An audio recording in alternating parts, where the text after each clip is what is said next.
약은 쓰레기입니다. 가져가세요. 세계 3위 제약사 사노피의 한마디에 전 세계 제약 시장이 발칵 뒤집혔습니다. 5조 원에 사간 한국의 신약 기술을 쓸모없다며 쓰레기통에 던져버린 겁니다. 하지만 5년 뒤 믿을 수 없는 일이 벌어졌습니다. 버려진 약을 되살린 한국이 세계 최초 살은 빠지고 근육은 느는 비만 신약까지 만들어내며 100조 원 시장의 심장을 겨눈 겁니다. 그런데 한국이 준비한 건 이것뿐이 아니었습니다. 알고 보니 빅파마의 비만약 원천 기술 자체가 한국 것이었다는 사실까지 드러나면서 한국은 영원히 약 하청이라고 비웃던 미국과 유럽이 무릎 꿇은 통쾌한 역전의 이야기 지금 시작합니다.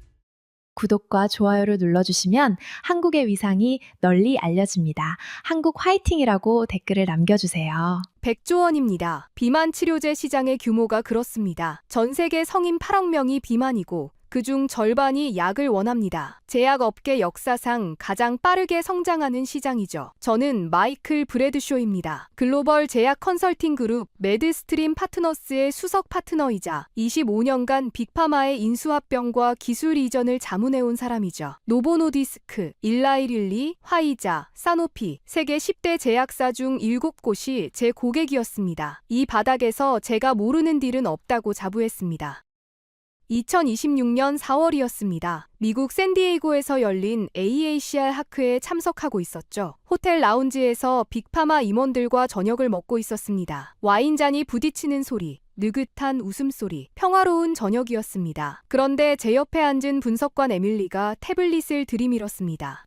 브래드쇼 파트너님, 이거 보셨어요? 한국에서 뭔가 터졌대요. 저는 와인잔을 내려놓지도 않았습니다. 한국이요? 뭐가 터졌다는 건데 별일 아니겠지 싶었거든요.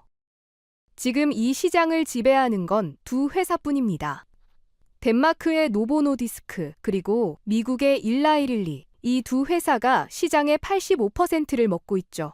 위고비, 먼자로라는 이름을 들어보셨을 겁니다. 살이 15%에서 20%까지 빠지는 기적의 약이라고들 합니다. 하지만 기적에는 대가가 따르죠. 한 달 처방 비용이 100만 원이 넘습니다. 보험 적용이 안 되는 나라에서는 200만 원도 넘어요. 부자들의 약이었습니다. 돈 있는 사람만 살을 뺄 수 있는 세상이었죠. 더 심각한 건 품귀 현상이었습니다. 위고비는 만들어내는 족족 팔려나갔어요. 공장을 풀가동해도 수요를 감당할 수 없었죠. 대기 명단이 6개월이 넘었습니다. 돈이 있어도 살 수 없는 약이었어요. 노보노디스크의 시가총액은 유럽 1위를 찍었습니다. 덴마크라는 나라의 GDP보다 한 회사의 가치가 더 높았죠. 약 하나가 나라를 먹여 살리는 시대였습니다. 그리고 이 약들에는 아무도 말하지 않는 치명적인 비밀이 하나 있었습니다. 살이 빠지면 근육도 같이 빠진다는 겁니다. 체중이 15% 줄면 근육도 20%에서 30%가 사라집니다. 뼈가 앙상해지고 힘이 없어지죠. 노인 환자의 경우 낙상 위험이 급격히 높아집니다. 살을 빼려다 뼈가 부러지는 겁니다. 게다가 구토와 메스꺼움 부작용이 심각했습니다. 투약을 포기하는 환자가 30%에 달했어요. 그래도 대안이 없었습니다. 이 시장은 노보노디스크와 릴리의 것이었고 그 누구도 이 두 회사에 도전할 엄두를 내지 못했습니다. 한국이요? 솔직히 말하겠습니다. 저는 한국을 제약 강국으로 본 적이 없습니다. 삼성이 반도체를 만드는 나라, 현대가 자동차를 만드는 나라, 약은 다른 이야기였죠. 한국 제약사들은 빅파마의 원료를 납품하거나 위탁 생산을 해주는 존재였습니다. CDMO라고 하죠. 쉽게 말하면 남의 레시피로 남의 약을 대신 만들어주는 공장이었습니다. 독자 신약이요? 25년 동안 한 번도 들어본 적 없습니다. 3년 전 일이 떠올랐습니다. 한국의 한 제약사가 저한테 자문을 요청한 적이 있었죠. 독자 신약을 개발하겠다는 계획서를 들고 왔습니다. 저는 30분 만에 미팅을 끝냈어요. 당신들은 약을 잘 만드는 게 아니라 싸게 만드는 겁니다. 다른 걸 생각하세요. 그게 제가 한 말이었습니다. 그 사람이 고개를 숙이고 나가던 모습이 기억납니다. 미안하다는 생각은 들지 않았어요. 사실이었으니까요. 그때까지 저는 몰랐습니다. 한국이라는 나라가 5년 전 세계 제약 역사상 가장 치욕적인 순간을 겪었다는 걸요. 그리고 그 치욕 속에서 아무도 상상하지 못한 역전을 준비하고 있었다는 것도요. 에밀리가 보여준 태블릿 화면을 무시한 채 저는 와인을 한 모금 더 마셨습니다. 그게 제 인생 최대의 실수였습니다.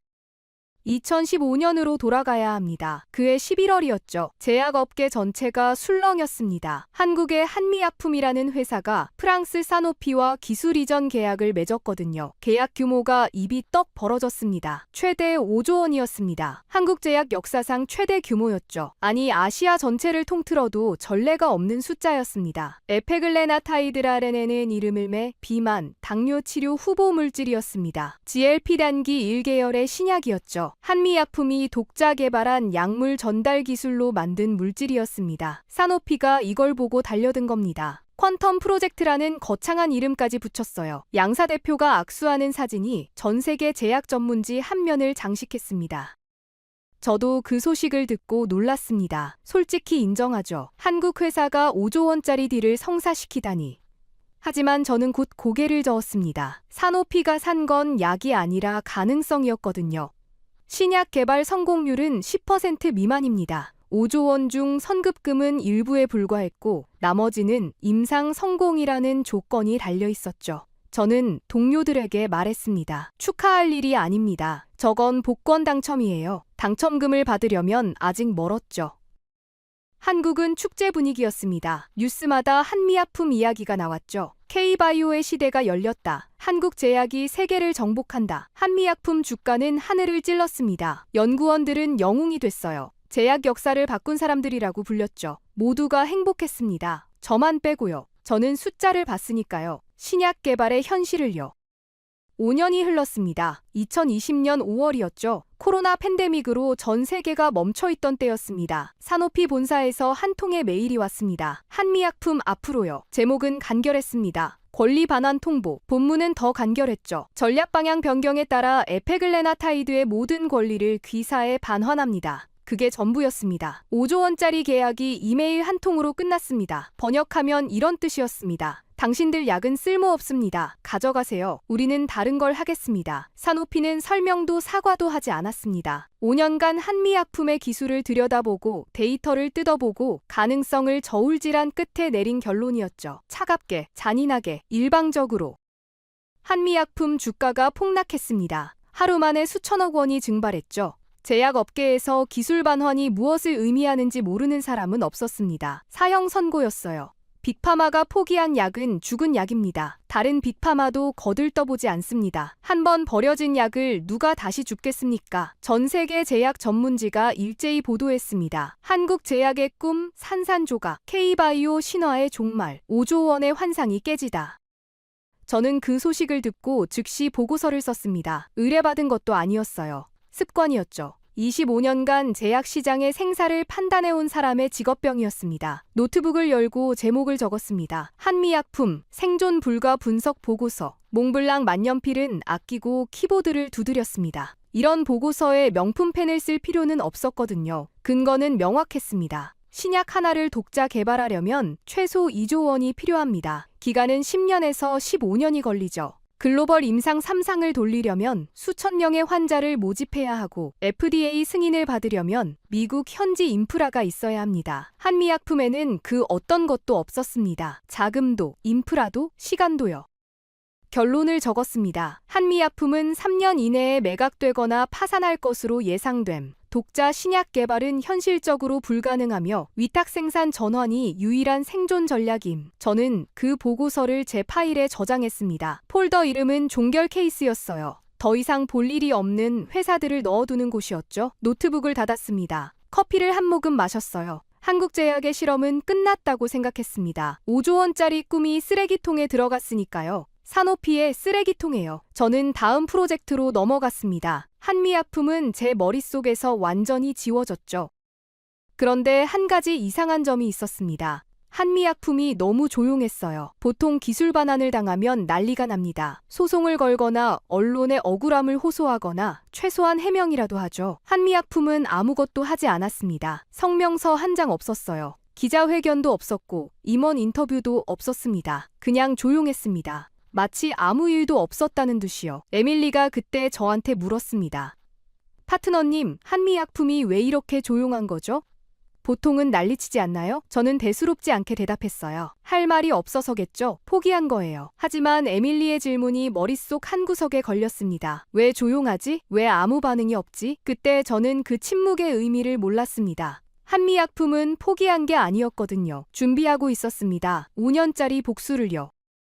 한미약품이 침묵하는 동안 움직인 사람이 있었습니다. 클라우스 베커, 유럽 최대 제약사 노바메드의 아시아 총괄 부사장이었죠. 60대 초반의 은발에 맞춤 정장을 입은 남자였습니다. 손에는 항상 와인잔이 들려 있었어요. 샤또 페트르스, 한 병에 수백만 원 하는 프랑스 와인이었죠.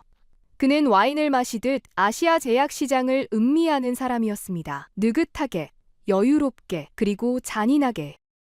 사노피가 한미약품을 버린 직후였습니다. 클라우스가 저를 찾아왔어요. 파리의 한 레스토랑이었죠. 테이블 위에 샤또 페트루스가 놓여 있었습니다. 2005년산이었어요.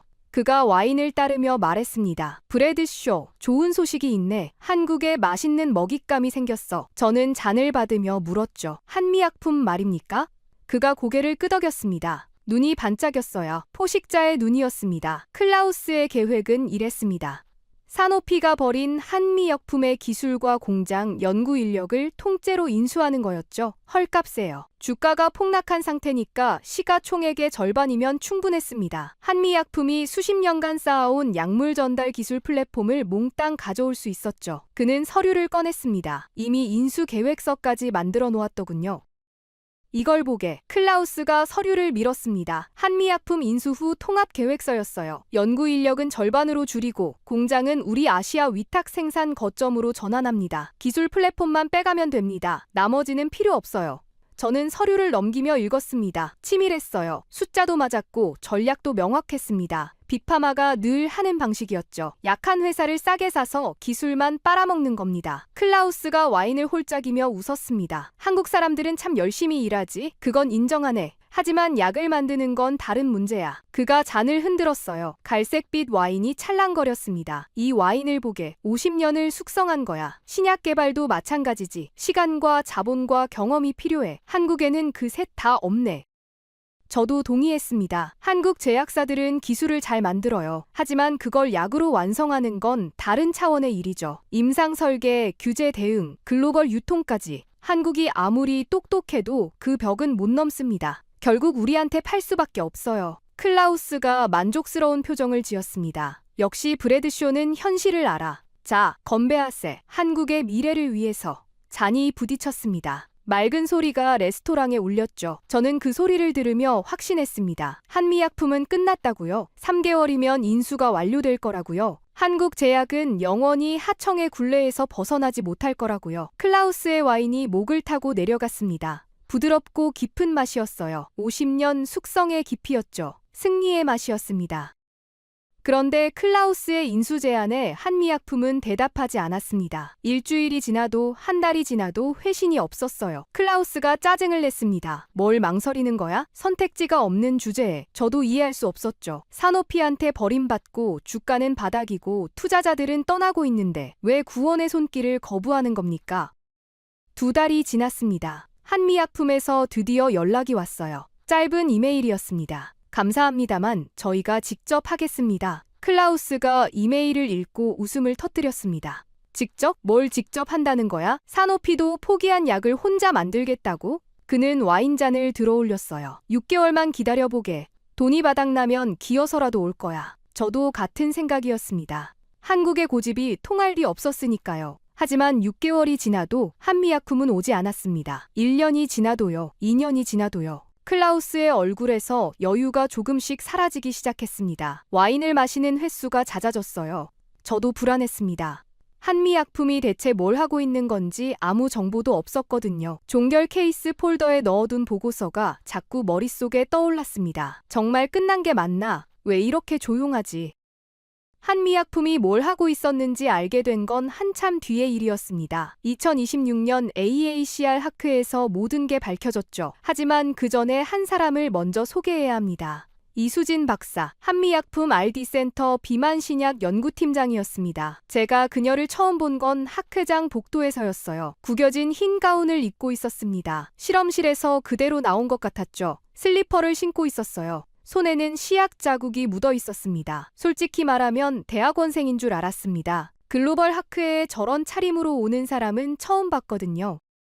그런데 그녀의 손에 들린 것 하나가 눈에 들어왔습니다. 낡은 노트였어요. 표지가 너덜너덜했습니다. 모서리가 접혀 있었고 테이프로 붙인 자국이 여러 군데 보였죠. 실험 노트였습니다. 뭔가 빼곡하게 적혀 있었어요. 그때는 몰랐습니다. 저 낡은 노트 안에 5년의 시간이 들어있다는 걸요. 사노피가 버린 약을 되살린 모든 기록이 담겨 있다는 걸요. 나중에 알게 된 이야기입니다. 2020년 5월 사노피가 권리를 반환했을 때 한미약품연구소에 박스 47개가 도착했습니다. 사노피가 5년간 쌓은 데이터였죠. 실험 기록, 임상 설계 문서, 분석 보고서, 전부 영어였고 전부 정리가 안 돼 있었습니다. 사노피는 데이터를 돌려주긴 했지만 친절하게 정리해줄 이유는 없었거든요. 박스에는 먼지가 쌓여 있었다고 합니다. 버리는 물건에 먼지를 닦아줄 사람은 없으니까요. 이수진 박사가 그 박스를 열었습니다. 혼자였어요. 연구팀 절반이 이미 퇴사한 뒤였거든요. 끝난 프로젝트에 매달릴 수 없다며 떠난 사람들이었습니다. 남은 연구원들도 동요하고 있었죠. 월급이 삭감됐습니다. 연구비는 동결됐어요. 그녀가 할 수 있는 건 박스를 여는 것뿐이었습니다. 그리고 읽기 시작했죠. 41개 박스를 전부요. 3개월이 걸렸습니다. 그리고 발견했습니다. 사노피가 놓친 것을요. 이수진 박사가 나중에 제게 설명해준 내용입니다. 사노피는 코끼리를 잡는 총을 만들고 있었어요. 서양인 고도비만 환자 BMI 35 이상을 타겟으로 설계한 겁니다. 용량이 높았고 부작용이 심했죠. 그런데 사노피는 그게 약의 문제라고 생각했습니다. 효능이 부족하다고 판단한 거예요. 저는 고개를 저었습니다. 사노피가 약을 버린 이유가 그거였습니까? 네, 하지만 약이 문제가 아니었어요. 관역이 잘못됐던 겁니다. 이수진 박사는 방향을 완전히 틀었습니다. 서양인 고도비만이 아니라 아시아인 과체중과 비만 1단계에 초점을 맞춘 겁니다. BMI 25에서 30 사이, 전 세계 비만 인구의 60%가 이 구간에 있었어요. 사노피가 코끼리를 쫓는 동안 한미약품은 사슴을 노린 겁니다. 코끼리보다 사슴이 훨씬 많았거든요. 용량을 낮추고 한국인 448명을 대상으로 임상을 재설계했습니다. 한국인의 체형과 대사 특성에 맞춰 처음부터 다시 깎았죠. 동시에 평택에 스마트 플랜트를 지었습니다. 자체 생산 라인이었어요. 위고비가 전 세계적으로 품귀 현상을 빚고 있었죠. 공급이 수요를 따라가지 못했습니다. 이수진 박사는 그걸 보고 확신했다고 합니다. 아무리 좋은 약을 만들어도 공급을 못하면 의미가 없다. 빅파마에 생산을 맡기면 결국 또 목줄을 잡힌다. 우리가 직접 만들어야 한다. 수천억 원이 들어갔습니다. 회사의 미래를 건 도박이었죠.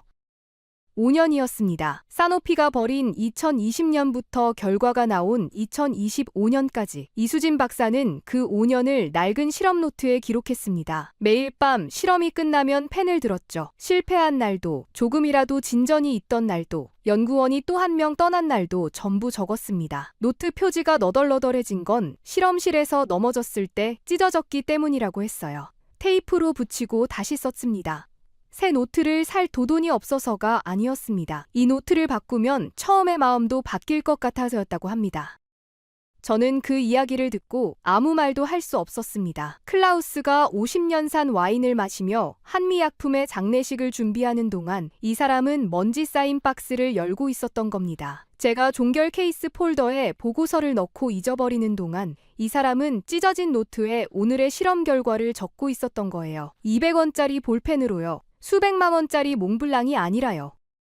2025년 10월이었습니다. 에밀리가 급하게 제 사무실로 뛰어들어왔어요. 얼굴이 창백했습니다. 파트너님, 한미약품에서 임상 3상 결과가 나왔습니다. 저는 커피를 마시다 멈췄죠. 임상 3상이라고요? 한미약품이? 에밀리가 태블릿을 내밀었습니다. 화면에 데이터가 떠 있었어요. 저는 숫자를 읽었습니다. 그리고 커피잔을 내려놓았습니다. 손이 떨렸거든요.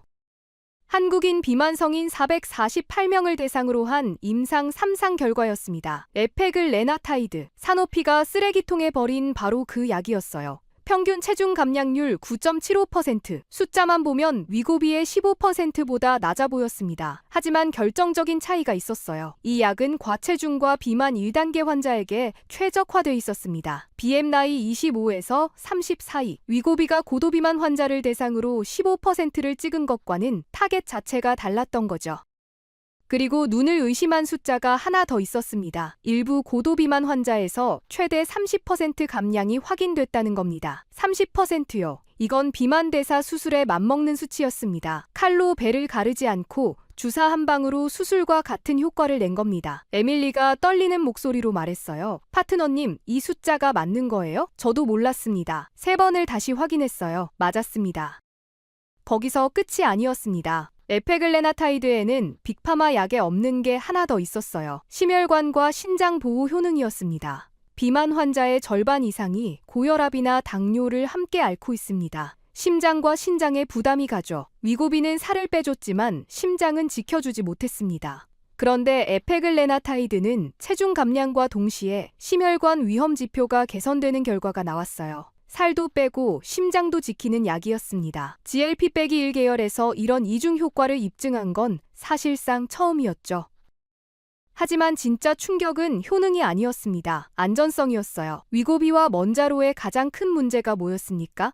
구토와 메스꺼움이었죠. 환자 10명 중 3명이 부작용을 견디지 못하고 약을 끊었습니다. 속이 뒤집어지고 밥을 먹을 수가 없고 일상생활이 불가능한 수준이었어요. 빅파마는 이걸 어쩔 수 없는 대가라고 포장했습니다. 살을 빼려면 이 정도는 감수해야 한다고요. 에페글레나타이드의 부작용 발현율은 달랐습니다. 기존 빅파마 약 대비 2자릿수 이상 적었어요. 2자릿수요. 10분의 1도 아니고 그 이상이었습니다. 저는 화면을 뚫어지게 봤습니다. 이건 불가능한 숫자였어요. GLP-1계열 약물에서 이 정도 안전성은 본 적이 없었거든요. 25년간 제약 시장을 봐왔지만 처음이었습니다. 에밀리가 다시 물었습니다. 데이터를 조작한 거 아닐까요? 저도 같은 생각이었습니다.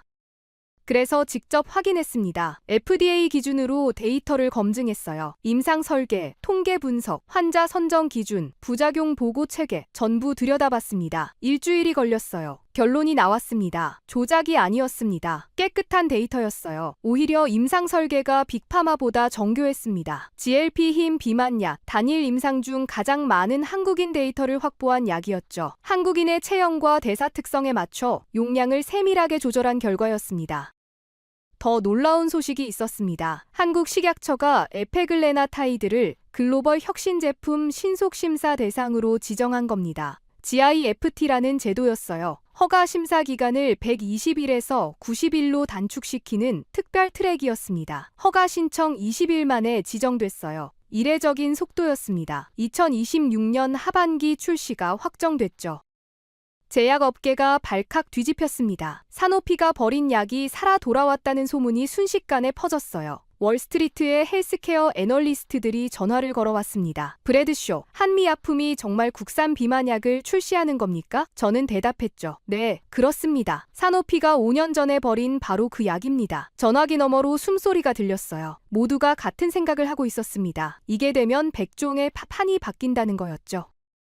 제가 계산기를 두드렸습니다. 위고비 한 달 처방 비용 100만 원 이상, 보험 없이는 200만 원. 그런데 에페글레나타이드는 한국 자체 공장에서 생산합니다. 평택 스마트 플랜트에서요. 빅파마의 품귀 현상과 무관하게 안정적으로 공급할 수 있었어요. 가격은 위고비의 절반도 안 될 거라는 전망이 나왔습니다. 100만 원짜리 약을 수십만 원에요. 부작용은 10분의 1 이하이고요. 숫자를 다시 정리했습니다. 위고비, 서양인 기준 설계, 한 달 100만 원 이상, 부작용 심각, 품귀 현상, 근육 손실 20에서 30%, 에페글레나타이드, 아시아인 최적화, 가격 절반 이하, 부작용 현저히 낮음. 자체 생산으로 안정 공급, 심혈관과 신장 보호 효능까지. 저는 화면을 끄고 의자에 기대 앉았습니다. 25년간 빅파마가 정답이라고 믿었습니다. 그런데 사노피가 버린 약이 빅파마의 약을 이기고 있었어요.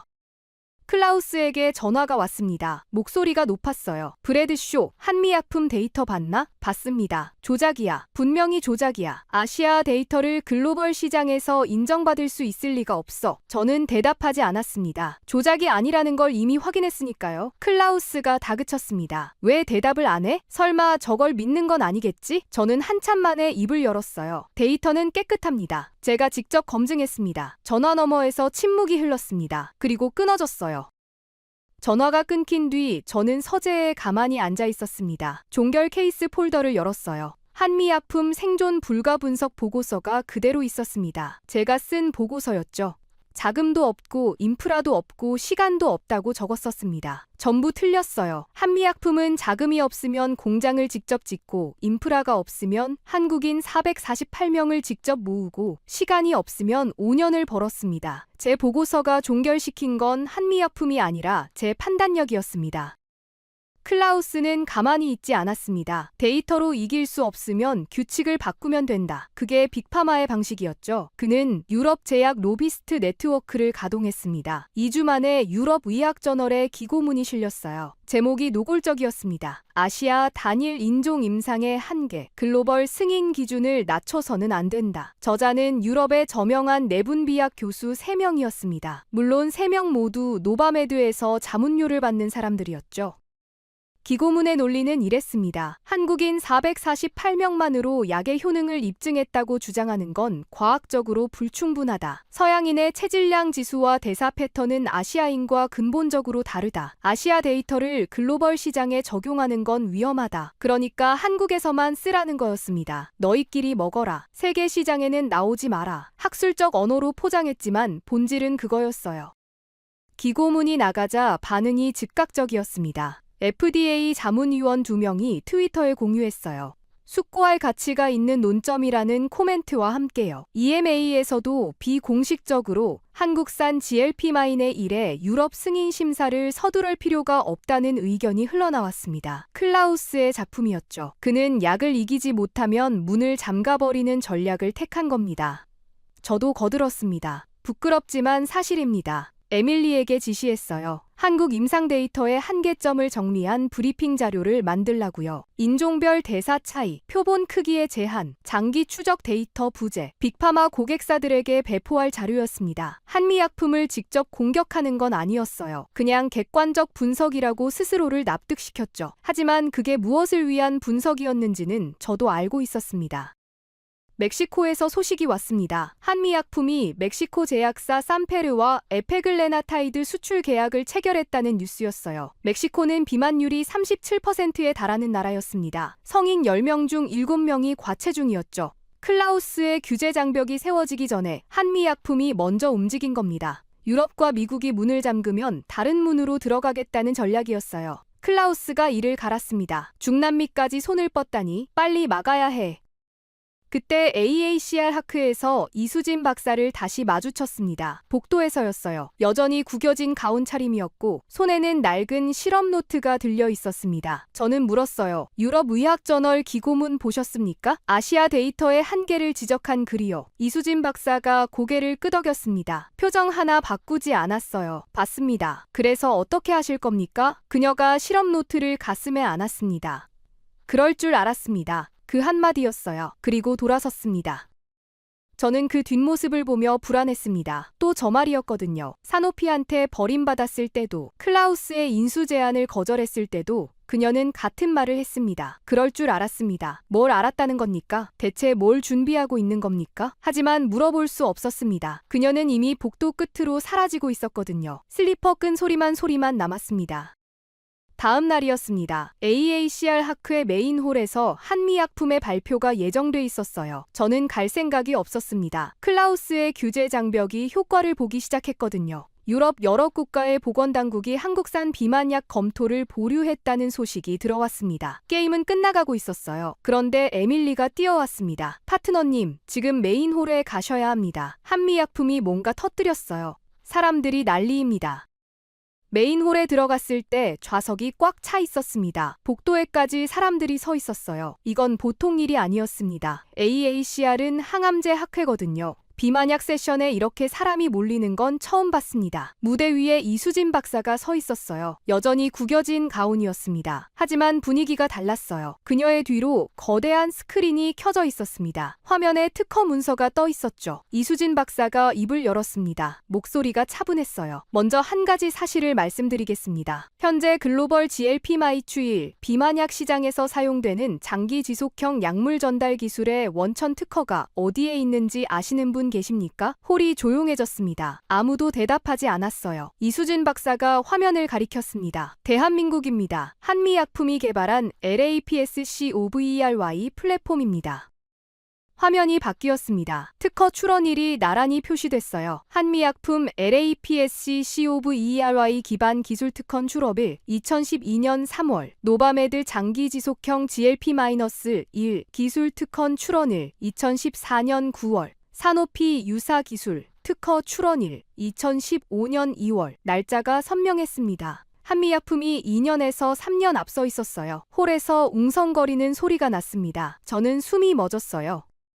이수진 박사가 설명을 이어갔습니다. LAPSCOVERY는 약물의 체내 반감기를 획기적으로 늘리는 기술입니다. 쉽게 말하면 주사를 한 번 맞으면 일주일 동안 약효가 유지되게 만드는 기술이죠. 한미약품이 2003년부터 19년간 독자 개발한 플랫폼입니다. 그녀가 화면을 넘겼어요. 2015년 사노피가 이 기술에 5조 원을 지불했습니다. 왜 그랬을까요? 이 기술이 없으면 장기 지속형 비만약을 만들 수 없었기 때문입니다. 그리고 사노피가 이 기술을 반환한 2020년 이후 무슨 일이 벌어졌는지 보여드리겠습니다. 화면에 새로운 특허 문서들이 떴어요. 노바메드, 사노피, 그리고 다른 빅파마 3곳의 최근 GLP-1 약물 관련 특허였습니다. 이수진 박사가 빨간 선으로 핵심 기술 부분을 표시했어요. LAPSCOVERY의 핵심 원리와 구조적으로 동일합니다. 특허 회피 설계를 했지만 기본 메커니즘은 같습니다. 홀이 술렁였어요. 저는 자리에서 일어설 뻔했습니다. 빅파마들이 한미약품의 기술을 참고해서 자기들 약을 만들었다는 겁니까? 이수진 박사가 계속했어요. 더 있습니다. 화면이 또 바뀌었습니다. 화이자라는 글자가 보였어요. 2024년 화이자가 인수한 미국 바이오텍 메세라의 핵심 파이프라인을 보시겠습니다. 경구용 비만 치료제 포함 7개 후보 물질입니다. 이 파이프라인의 원천 기술은 어디에서 왔을까요?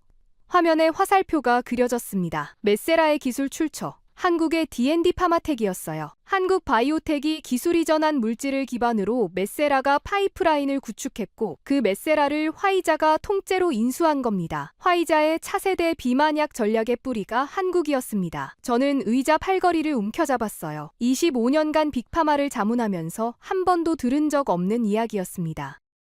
이수진 박사가 마이크를 내려놓듯 조용히 말했습니다. 우리를 하청이라고 부르셨죠. 원료나 납품하는 공장이라고 하셨습니다. 하지만 사실은 이렇습니다. 빅파마가 만드는 약의 심장부에 한국의 기술이 들어가 있었습니다. 하청이 아니라 원조였습니다. 홀에서 박수가 터져 나왔어요. 처음에는 몇 명이었습니다. 그러다 점점 커졌죠. 수백 명이 일어서서 박수를 쳤습니다. 저는 박수를 칠 수 없었습니다. 손이 떨렸거든요. 에밀리가 옆에서 속삭였어요. 파트너님, 우리가 만든 브리핑 자료 있잖아요. 한국 데이터의 한계를 정리한 거요. 저는 고개를 끄덕였습니다. 그거 배포하면 안 될 것 같아요. 저도 알고 있었습니다. 원천 기술이 한국이라는 게 밝혀진 마당에 한국 데이터를 깎아내리는 자료를 뿌리면 우리가 도둑의 변호인이 되는 거였으니까요. 그때 3년 전 일이 떠올랐습니다. 제 사무실에 찾아왔던 한국 제약사 사람이요. 독자 신약을 개발하겠다는 계획서를 들고 왔던 그 사람. 저는 30분 만에 미팅을 끊었죠. 당신들은 약을 잘 만드는 게 아니라 싸게 만드는 겁니다. 그 사람이 고개를 숙이고 나가던 모습이 선명하게 떠올랐어요. 혹시 그 사람이 한미약품이었을까? 혹시 그 계획서에 LAPSCOVERY가 적혀 있었을까? 저는 가슴이 서늘해졌습니다. 원조를 만든 사람에게 하청이나 하라고 말한 게 저였을 수도 있었으니까요. 클라우스에게 전화를 걸었습니다. 받지 않았어요. 다시 걸었습니다. 또 안 받았습니다. 세 번째에 겨우 받더군요. 목소리가 갈라져 있었습니다. 받나? 저는 물었죠. 받습니다. LAPSCOVERY 특허 말씀이시죠? 침묵이 흘렀습니다. 클라우스가 입을 열었어요. 우리 법무팀에 연락했네. 특허 침해 여부를 분석하라고 했어. 저는 한숨을 쉬었습니다. 법무팀이요? 클라우스, 특허 출원일이 2년이나 앞서 있습니다. 분석할 것도 없어요. 전화가 또 끊어졌습니다. 이번에는 클라우스가 먼저 끊었어요.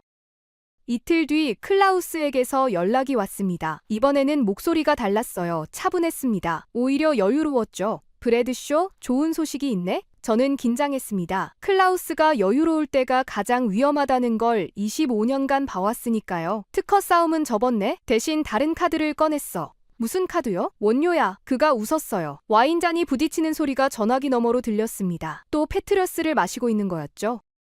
GLP-1라 계열 약물의 핵심 원료는 펩타이드입니다. 합성 펩타이드를 만드는 글로벌 CDMO 시장의 70%를 유럽과 미국 기업이 장악하고 있었어요. 약을 아무리 잘 설계해도 원료가 없으면 못 만듭니다. 밀가루 없이 빵을 굽겠다는 것과 같은 거죠.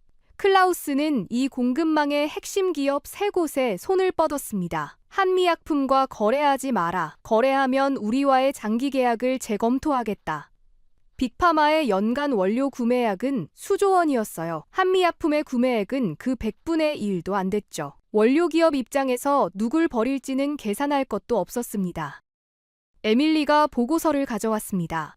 파트너님, 한미약품 쪽 원료 공급선이 하나씩 끊기고 있어요. 유럽 2곳이 거래를 중단했고 미국 한 곳도 신규 계약을 거부했답니다. 저는 숫자를 확인했습니다. 한미약품이 확보한 원료로 만들 수 있는 약의 양은 6개월치가 채 안 됐어요. 평택 공장이 아무리 좋아도 원료가 없으면 빈 공장이었습니다. 기술도 공장도 다 있는데 원료만 없는 겁니다. 완벽한 레시피를 가진 셰프한테 재료를 안 파는 거였죠. 클라우스가 다시 전화를 걸어왔습니다. 어때? 기술이 아무리 좋아도 공급망을 쥔 쪽이 이기는 거야. 이게 세계 제약 산업의 진짜 질서지. 와인을 한 모금 마시는 소리가 들렸어요. 브래드쇼 6개월이면 한미약품 원료가 바닥나네. 그때 다시 인수 제한을 넣어야겠어. 이번엔 더 싸게. 저는 대답하지 않았습니다. 클라우스 말이 맞았거든요. 기술 싸움에서 지고 특허 싸움에서 졌지만 공급망은 여전히 빅파마의 것이었습니다. 그런데 이상한 게 있었습니다. 한미약품이 또 조용했어요. 원료가 끊기고 있는데 항의도 없고 대응 성명도 없었습니다. 사노피한테 버림받았을 때와 똑같았죠. 저는 에밀리에게 말했어요. 또 이러네? 또 조용해. 에밀리가 저를 봤습니다. 파트너님, 저번에도 조용하더니 5년 뒤에 임상 성공 들고 나왔잖아요. 이번에도 뭔가 준비하고 있는 거 아닐까요? 저는 소름이 돋았습니다. 에밀리 말이 맞았어요. 한미약품의 침묵은 포기가 아니었습니다. 매번 그랬으니까요. AACR 하크의 마지막 날이었습니다. 오후 세션에 한미약품의 추가 발표가 잡혀 있었어요. 아무도 주목하지 않는 시간대였습니다. 보통 마지막 날 오후는 참석자 절반이 공항으로 떠난 뒤거든요. 저도 갈까 할까 말까 망설였습니다. 에밀리가 말했어요. 가보시죠. 마지막이니까. 그 한마디에 발길을 돌렸습니다. 평생 감사 한마디였어요. 그걸 놓쳤으면 저는 역사적인 순간을 눈앞에서 날린 거였으니까요. 발표장에 들어갔을 때 깜짝 놀랐습니다. 텅 비어있을 줄 알았는데 만석이었어요. 어제 LAPSCOVERY 발표 이후 소문이 퍼진 겁니다. 한미약품이 또 뭔가를 터뜨릴 거라는 기대감이었죠. 무대 위에 이수진 박사가 서 있었습니다. 이번에도 구겨진 가운이었어요. 하지만 뭔가 달랐습니다. 손에 낡은 실험 노트가 없었어요. 대신 파란색 문서철을 들고 있었습니다. 처음 보는 거였죠. 이수진 박사가 입을 열었습니다. 먼저 원료 문제에 대해 말씀드리겠습니다. 홀이 조용해졌어요. 최근 일부 글로벌 원료 기업들이 저희와의 거래를 중단했다는 사실을 알고 있습니다. 클라우스의 작품이었죠. 저는 긴장했습니다. 이수진 박사가 화면을 켰어요. 항공사진이 떴습니다. 거대한 공장이 보였어요. 평택 스마트 플랜트입니다. 이 공장에는 바이오 의약품 생산 라인만 있는 게 아닙니다. 화면이 확대됐습니다. 공장 한쪽에 별도의 건물이 보였어요. 3년 전에 완공된 펜타이드 합성 전용 라인입니다. 저는 숨이 멎었습니다. 자체 원료 생산 라인이라고요? 3년 전에요? GLP-1계열 약물의 핵심 원료인 합성 펜타이드를 자체 생산할 수 있습니다. 이수진 박사가 담담하게 말했어요. 현재 우리 창고에는 2년치 원료가 비축돼 있습니다. 외부 공급이 전면 중단돼도 24개월간 풀가동이 가능합니다. 홀에서 웅성거리는 소리가 났습니다. 에밀리가 제 팔을 잡았어요. 파트너님, 3년 전이면 사노피가 약을 반환한 직후잖아요. 맞았습니다. 한미약품은 사노피한테 버림받은 그 순간부터 원료 독립을 준비하고 있었던 겁니다. 누군가 원료를 끊을 거라는 걸 이미 예상하고 있었어요. 저는 클라우스를 떠올렸습니다. 그가 공급망을 무기로 쓸 거라는 걸 한미약품은 3년 전에 알고 있었던 겁니다. 이수진 박사가 말을 이었습니다. 빅파마가 원료를 끊을 거라는 건 처음부터 알고 있었습니다. 기술로 이길 수 없으면 공급망으로 조르는 게 그들의 방식이니까요. 그래서 준비했습니다. 그 한마디에 저는 온몸에 소름이 돋았어요. 이 사람은 처음부터 끝까지 전부 예측하고 있었습니다. 사노피의 배신도, 클라우스의 인수 시도도, 규제 공격도, 원료 차단도 전부요.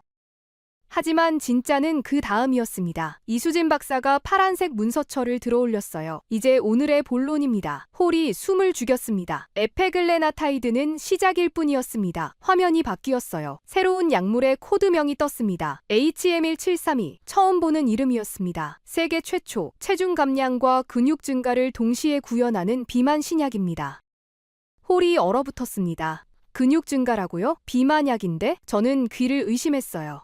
이수진 박사가 설명을 이어갔습니다. 현재 모든 GLP-1 비만약의 치명적 한계가 뭡니까? 살이 빠지면 근육도 같이 빠진다는 겁니다. 체중 15%를 감량하면 그중 20%에서 30%가 근육 손실입니다. 환자는 마르지만 약해집니다. 뼈가 부러지기 쉬워지고 기초대사량이 떨어지고 결국 요요가 옵니다. 빅파마는 이걸 해결하지 못했습니다. 해결할 수 없었어요. 그들의 기술로는 화면에 동물 실험 데이터가 떴습니다. H17321 투여군에서 체중은 감소했지만 근육량은 오히려 증가했습니다. 그래프가 선명했어요. 빨간 선이 체중이었고 파란 선이 근육이었습니다. 빨간 선은 내려가고 파란 선은 올라갔어요. 반대 방향으로 움직이고 있었습니다. 저는 25년간 제약 시장을 봐왔지만 이런 그래프는 처음 봤습니다. 물리적으로 불가능하다고 생각했거든요. 이수진 박사가 비유를 들었습니다. 기존 비만약은 집을 부수는 폭탄입니다. 지방이라는 방도 부수지만 근육이라는 기둥도 같이 무너뜨리죠. H17321은 리모델링입니다. 불필요한 방만 허물고 기둥은 오히려 더 튼튼하게 보강합니다. 지방만 선택적으로 태우고 근육은 성장시키는 완전히 새로운 기전입니다. GLP-1이 아닙니다. 세상에 없던 메커니즘이에요. 퍼스트 인 클래스, 세계 최초라는 뜻이었습니다. 기존 약을 개량한 게 아니라 아무도 가보지 않은 길을 연 겁니다. 빅파마가 가지지 못한 기전이었어요. FDA가 이미 임상 한 상을 승인했습니다. 미국에서 임상이 진행 중이에요. 이수진 박사가 데이터를 넘겼습니다. 세마글루타이드, 그러니까 위고비 성분과 비교한 혈당 조절 데이터도 나왔어요. HM1732이 위고비보다 우수한 수치를 보였습니다. 비만약인데 당뇨약보다 혈당 조절을 잘한다는 겁니다. 그리고 결정적인 한마디가 나왔습니다. H17321은 단독으로도 쓸 수 있고 기존 GLP-1 약물과 병용해도 됩니다. 병용하면 체중 감량의 양과 질이 동시에 올라갑니다. 살은 더 빠지고 근육은 더 늘어납니다. 홀이 터졌어요. 박수가 아니었습니다. 탄성이었습니다. 학자들이 서로 얼굴을 봤어요. 이건 진짜야? 이게 가능해? 저도 같은 생각이었습니다. 이수진 박사가 마지막으로 화면을 바꿨습니다. 한미약품의 비만약 파이프라인 전체가 떴어요. 에페글레나타이드, HA5275, 3중 작용제, HM77321 근육 증가형, 경구제, 마이크로니니들 패치, 디지털 융합 의약품. 6개 파이프라인이 동시에 돌아가고 있었습니다. 사노피가 하나를 버렸을 때 한미약품은 6개를 준비하고 있었던 겁니다. 이수진 박사가 조용히 말했어요. 우리는 버려진 약을 살린 게 아닙니다. 버려진 그 순간이 시작이었습니다.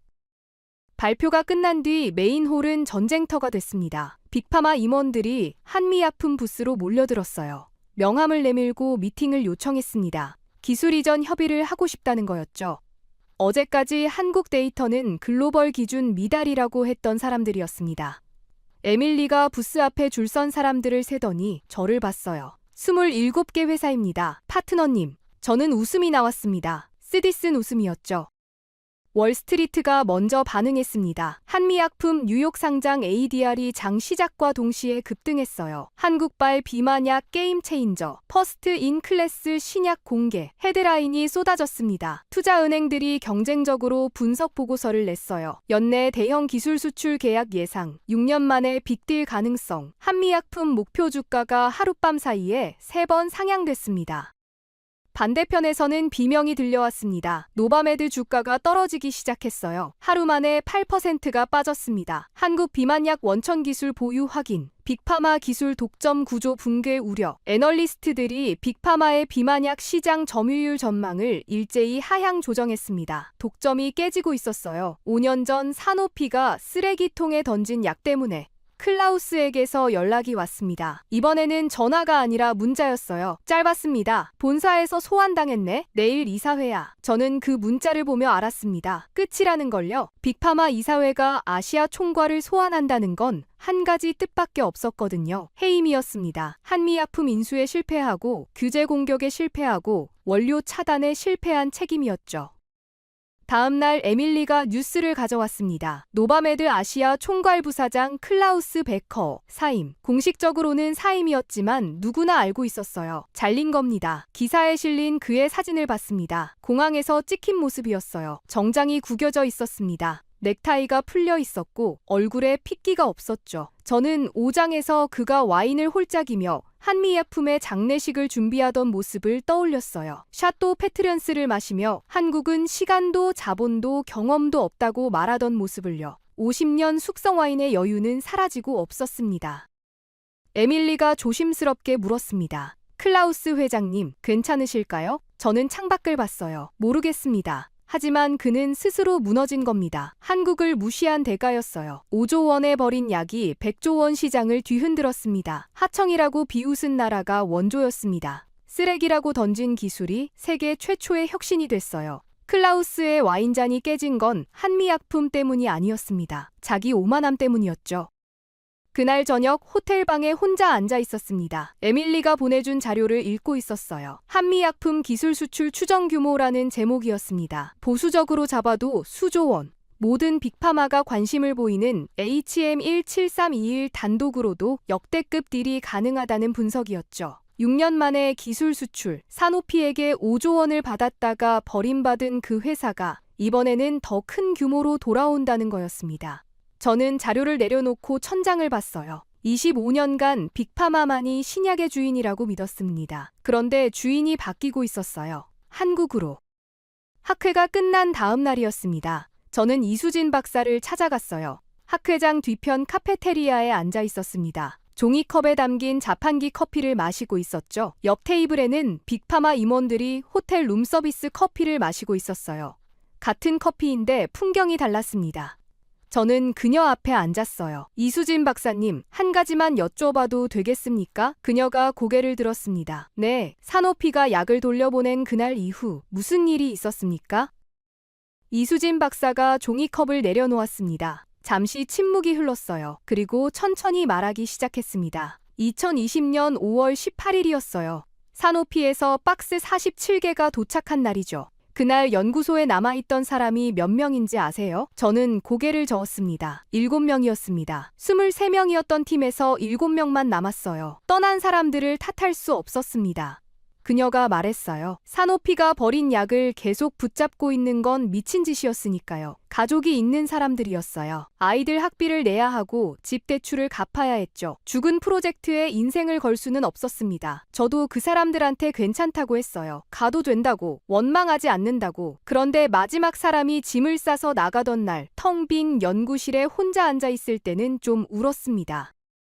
월급이 삭감됐습니다. 30%였어요. 남은 7명 모두 같은 조건이었죠. 연구비는 동결됐습니다. 새 장비를 살 수 없었어요. 시약도 아껴 써야 했습니다. 저는 그 말을 듣고 물었어요. 그런 상황에서 어떻게 연구를 계속하셨습니까? 이수진 박사가 낡은 실험 노트를 꺼냈습니다. 테이프로 붙인 표지가 보였어요. 이걸로요. 매일 밤 한 페이지씩 썼습니다. 오늘 뭘 했고, 뭘 발견했고, 뭘 실패했는지. 이걸 쓰는 동안은 포기가 아니니까요. 노트를 펼쳐 보여줬습니다. 첫 페이지가 보였어요. 2020년 5월 18일 박스 77개 도착. 먼지가 쌓여 있었다. 사노피는 이 데이터를 쓰레기로 취급한 것 같다. 하지만 쓰레기 속에 보석이 있을 수도 있다. 오늘부터 하나씩 열어본다. 글씨가 또박또박했어요. 빼곡했습니다. 시약 얼룩이 군데군데 묻어 있었죠. 중간 페이지를 넘겼습니다. 2022년 12월 3일. 3년째 용량 최적화가 안 된다. 서양인 기준 데이터를 한국인에 맞추는 게 이렇게 어려울 줄 몰랐다. 오늘 또 실패. 김 연구원이 내일부터 안 나온다고 했다. 7명에서 6명이 됐다. 괜찮다고 했다. 괜찮지 않았다. 저는 그 페이지를 오래 봤습니다. 괜찮다고 했다. 괜찮지 않았다. 그 두 문장 사이에 3년의 무게가 들어있었어요. 더 뒤쪽 페이지였습니다. 2023년 8월 17일. BMI 27 구간에서 반응이 나왔다. 용량을 낮추니까 오히려 효과가 좋아졌다. 사노피는 용량을 높이려고만 했다. 우리는 반대로 갔다. 맞는 것 같다. 오늘은 좀 웃었다. 오늘은 좀 웃었다. 저는 코끝이 시큰해졌습니다. 3년 만에 처음 웃었다는 뜻이었으니까요. 마지막 페이지를 보여줬습니다. 2025년 10월 27일 임상 3상 중간 결과 발표. 448명의 데이터가 전부 나왔다. 평균 9.75% 감량, 최대 30%. 부작용은 빅파마 약의 10분의 1 이하. 5년이 걸렸다. 동료 16명이 떠났다. 월급은 아직 원래대로 안 돌아왔다. 하지만 증명했다. 사노피가 버린 약이 아니라 사노피가 못 본 약이었다는 걸. 노트 위에 동그란 자국이 있었어요. 물이 떨어진 자국 같았습니다. 눈물이었을 까요? 저는 묻지 않았습니다. 이수진 박사가 노트를 덮으며 말했어요. 저는 이 약이 세상에 나가면 한 가지가 달라질 거라고 믿었습니다. 뭐가 달라집니까? 우리나라 사람들이 비싼 수입약에 의존하지 않아도 되는 겁니다. 그녀의 목소리가 낮아졌어요. 위고비 한 달치가 100만 원이에요. 보험이 안 되면 200만 원이요. 비만은 가난한 사람들의 병이기도 합니다. 그런데 약은 부자들만 살 수 있어요. 이게 맞습니까? 저는 대답할 수 없었습니다. 맞지 않았으니까요. 저희 약이 나오면 절반도 안 되는 가격에 공급할 수 있습니다. 평택 공장에서 직접 만드니까요. 품귀 현상도 없어요. 필요한 사람이 필요할 때 살 수 있는 약. 그게 제가 5년을 버틴 이유입니다. 이수진 박사가 저를 똑바로 봤습니다. 브래드쇼 파트너님, 약의 가격을 계산하시죠? 저는 고개를 끄덕였어요. 저는 약의 가치를 계산합니다. 가격과 가치는 다릅니다. 저는 그 말에 할 말을 잃었습니다. 25년간 저는 약의 가격을 계산했습니다. 기술 이전료가 얼마인지, 로열티가 몇 %인지, 시장 규모가 얼마나 되는지 전부 돈이었어요. 그런데 이 사람은 돈이 아니라 사람을 계산하고 있었습니다. 약을 못 사서 고통받는 사람, 비싼 수입약에 의존해야 하는 사람, 부작용을 견디면서 살을 빼야 하는 사람. 5년을 버틴 이유가 돈이 아니라 사람이었어요. 너덜너덜한 실험 노트에 적힌 건 데이터가 아니라 간절함이었습니다. 한참을 앉아 있었습니다. 카페테리아에 사람들이 하나둘 빠져나가고 있었어요. 이수진 박사가 자리에서 일어나려 했습니다. 저는 그녀를 붙잡았어요. 잠깐만요. 주머니에서 펜을 꺼냈습니다. 몽블랑 만년필이었어요. 25년 전 첫 빅딜을 성사시키고 스스로에게 선물한 펜이었죠. 수백만 원짜리였습니다. 이 펜으로 수백 건의 계약서를 썼어요. 기술 이전 자문 보고서도 이 펜으로 썼죠. 한미약품 생존 불가 보고서도요. 테이블 위에 펜을 내려놓았습니다. 이수진 박사의 낡은 실험 노트 옆이었어요. 수백만 원짜리 몽블랑과 테이프로 붙인 노트가 나란히 놓였습니다. 저는 만년필을 밀었어요. 이걸 가져가 주십시오. 이수진 박사가 고개를 갸우뚱했습니다. 이 펜으로 저는 한국제약의 사형 선고를 썼습니다. 더 이상 이 펜으로 거짓을 쓰고 싶지 않습니다. 이수진 박사가 만년필을 바라봤습니다. 그리고 고개를 저었어요. 저는 이게 더 좋습니다. 주머니에서 볼펜을 꺼냈습니다. 투명한 플라스틱 볼펜이었어요. 편의점에서 파는 1,000원짜리였습니다. 5년간 실험 노트를 이 펜으로 썼어요. 몽블랑은 필요 없습니다. 저는 그 볼펜을 봤어요. 잉크가 거의 바닥나 있었습니다. 5년치 기록이 이 안에 들어 있었던 겁니다. 그 대신 하나만 부탁드려도 될까요? 이수진 박사가 말했어요. 네. 뭐든요. 실험 노트를 들어 올렸습니다. 너덜너덜한 표지가 보였어요. 테이프 자국이 보였고 시약 얼룩이 보였습니다. 한 페이지를 펼쳤어요. 마지막 페이지 다음 장이었습니다. 빈 페이지였어요. 여기에 한마디만 써주시겠어요? 무슨 말을요? 당신이 직접 본 걸 써주세요. 한국제약이 뭘 했는지. 25년간 빅파마만 보셨던 분이 직접 본 거려. 저는 몽블랑 만년필을 집어들었습니다. 이수진 박사의 낡은 실험 노트 빈 페이지 위에 펜을 올렸어요. 손이 떨렸습니다. 뭘 쓸까 생각했어요. 오래 생각할 필요가 없었습니다. 한 문장이면 충분했거든요. 써내려갔습니다. 이 노트에는 약의 가격이 아니라 약의 가치가 적혀 있습니다. 마이클 브래드쇼, 2026년 4월. 잉크가 종이에 스며들었어요. 몽블랑이 한 유일하게 진실을 쓴 순간이었습니다. 이수진 박사가 노트를 받아들었습니다. 읽었어요. 고개를 숙였습니다. 감사합니다. 작은 목소리였어요. 저도 고개를 숙였습니다. 제가 감사합니다. 한국을 무시해서 죄송합니다. 이수진 박사가 고개를 저었어요. 무시하신 게 아닙니다. 모르셨던 거죠. 이제 아셨으니 됐습니다. 그녀가 낡은 노트를 가슴에 안았습니다. 1,000원짜리 볼펜을 주머니에 넣었어요. 자리에서 일어났습니다. 구겨진 가운 차림으로 슬리퍼를 끌며 카페테리아를 나갔습니다. 저는 그 뒷모습을 봤어요. 초라했지만 누구보다 단단했습니다. 5년의 어둠을 견딘 사람의 등이었습니다. 저는 텅 빈 카페테리아에 혼자 남았습니다. 테이블 위에 몽블랑 만년필이 놓여 있었어요. 이수진 박사가 가져가지 않은 펜이었습니다. 25년 경력의 상징이었죠. 그런데 이상하게 허전하지 않았습니다. 수백만 원짜리 펜보다 1,000원짜리 볼펜이 더 무거웠다는 걸 알았으니까요. 5년치 간절함이 담긴 볼펜이 25년치 계약서를 쓴 만년필보다 값졌다는 걸 알았으니까요. 저는 창밖을 봤습니다. 샌디에이고의 하늘이 맑았어요. 한국이라는 나라가 저 하늘 너머에 있었습니다. 쓰레기를 보석으로 바꾸는 나라, 버려진 것을 되살리는 나라, 5년을 견디는 나라, 그리고 세상을 바꾸는 나라. 대한민국의 제약 주권을 위해 묵묵히 싸우고 있는 연구원들에게 최고라고 댓글로 응원해주세요. 지금까지 감동 라이프였습니다. 감사합니다.